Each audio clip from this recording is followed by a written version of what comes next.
Ordinary जो है forces का डिप्लॉयमेंट जो है वो पहले 3 चुनावों से ज्यादा है और बहुत ज्यादा है, अधिकतम है। एक ये जो फर्क है 16, 21 और 26 के विधानसभा चुनाव में जो फर्क है, बीजेपी की मेहनत तब भी वही थी जो आज है। वही हम एसआईआर को फिर एसआईआर को यहाँ अंडरलाइन करना पड़ेगा। एसआईआर पे भी मैं आ रहा हूँ, एसआईआर पे आ रहा हूँ।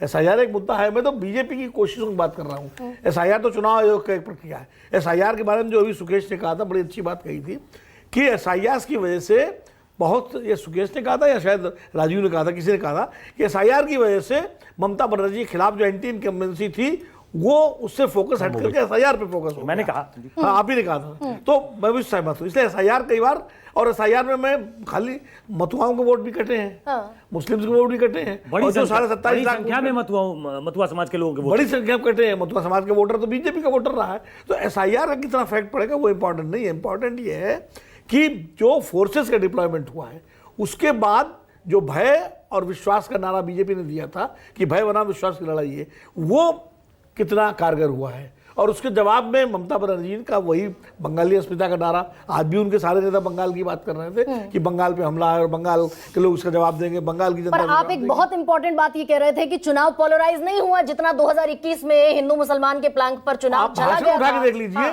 2021 के भाषण और 2026 के नेताओं के भाषण, बीजेपी नेताओं के भाषण। 2021 में तो राम की श्री राम यात्राएं निकल रही थी, हाईकोर्ट ने जो है वो तो इसमें फिर और बड़ा सवाल ये है कि अगर ये चुनाव पोलराइज नहीं हुआ, अगर वर्टिकल डिवीजन, सर एक सेकंड, अगर ये वर्टिकल डिवीजन नहीं हुआ, भाई ये कहा जा रहा था कि पोलराइज हो जाएगा तो 70% हिंदू एक तरफ और 27% मुसलमान एक तरफ, अगर ये चुनाव पोलराइज नहीं हुआ, तो नतीजे बताएंगे कितना पोलराइज हुआ। पोलराइजेशन की कोशिश की मैं बात कर रहा हूं। जो जितना पोलराइजेशन का नारा बीजेपी ने 2021 में दिया था उतना इस बार नहीं दिया।